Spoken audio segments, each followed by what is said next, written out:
بسم اللہ الرحمن الرحیم۔ میرا نام ہے طلحہ عمر اور میں اس ٹائم ڈیوٹی سار انجام دے رہا ہوں پولیس ٹریننگ اسکول فاروق آباد میں ایز اے انسٹرکٹر۔ آج ہم بات کریں گے قانون شہادت کے متعلق اور قانون شہادت کی روح کیا ہے، قانون شہادت کیوں ضروری ہے۔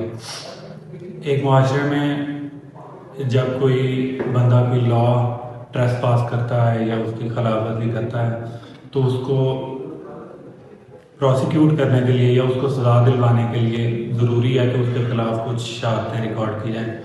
ان شہادتوں کو ریکارڈ کرنے کا کیا طریقہ کار ہے، کون وہ شہادتیں ریکارڈ کروا سکتا ہے اور اس کی اہلیت کیا ہے جو بندہ وہ شہادتیں ریکارڈ کر سکتا ہے، اس کے بارے میں ہم بات کریں گے۔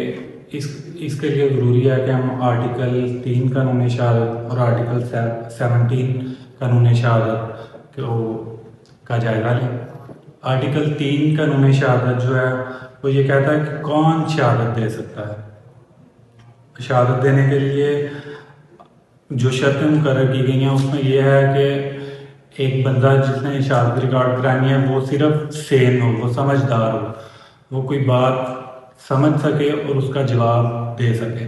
اس کے لیے عمر کی کوئی قید نہیں ہے، اس کے لیے ایک جو سین بندہ ہے اس کا ہونا ضروری ہے، اور دوسرا یہ ہے کہ اس کے بارے میں کسی عدالت نے دروغ گوئی کا یا جھوٹی گواہی ریکارڈ کرانے کا کوئی سرٹیفکیٹ جاری نہ کیا ہو۔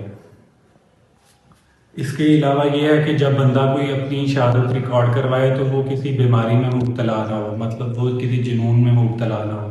جیسے ایک شخص ہے وہ اس کو مرگی کا دورہ پڑتا ہے تو وہ جب اس کو مرگی کا دورہ پڑا ہوگا اس ٹائم وہ شہادت ریکارڈ نہیں کروا سکے گا، جب وہ اپنے سینسز میں ہوگا تو شہادت ریکارڈ کروا سکے گا۔ اس کے علاوہ کہ گواہوں کی اہلیت اور تعداد جو ہے وہ آرٹیکل 17 میں دی گئی ہے کہ کون بندہ ہے جو شہادت دینے کے اہل ہے اور ان کی تعداد کتنی ہونی چاہیے۔ اہلیت کے بارے میں پہلے بات ہو چکی ہے تو تعداد کے بارے میں ہم بات کریں گے۔ اگر کسی قانون میں کوئی اسپیسیفائی کیا گیا ہے کہ اتنے لوگ شہادت دے سکتے ہیں تو پھر اتنے ہی لوگ آگے شہادت دیں گے، اور اگر کسی قانون میں کوئی اسپیسیفائی نہیں کیا گیا تو جنرل پریکٹس جو ہے وہ 2 گواہ کسی بھی مقدمے میں ضروری ہوتے ہیں، تو وہ 2 گواہ اپنی جا کے عدالت کے سامنے شہادت دیتے ہیں۔ اور یہ شہادت دینے کے لیے ضروری ہے کہ جو ہے یہ شہادت صرف عدالت کے ہی سامنے یہ قانون جو ہے وہ لاگو ہوتا ہے۔